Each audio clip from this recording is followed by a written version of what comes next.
Ayah kau mesti jam nanti Wan. Tiba-tiba datang bawa skuter pula nak custom. Sebening lagi. Okey geng, so hari ni aku ada dekat SS Auto Garage, bengkel Ayah Tio. Tapi cik, hari ni kita tak bawa kereta, kita bawa motor boleh? Apa tak tahu tu lah. Nak custom sikit ni, nak buat handle X1R boleh cik? Boleh. Sekejap bok. Sekejap bok, okey baik. So untuk pemasangan handle X1R ni kita kena custom lah. So EV ni dia ikat ikut depan tau. SWR ni dia ikat ikut tepi. So ni kita kena potong, kena welding lah, kena custom sikit. Kalau sengit weldingnya, saya lurus, handle sengit lah. Ya. Oh, pisang.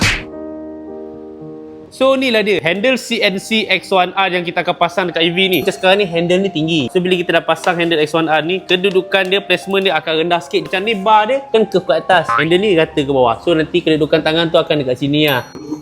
Tunduk udang. Selesa tak selesa bakal cerita. Yang penting smart. Ni. Ni. Ni juga baru. Oh. Jahanam. Jahanam. Cik ketuk macam tak ada apa. Tangan batu. Tangan pomel keras. Oh, Masuk terus.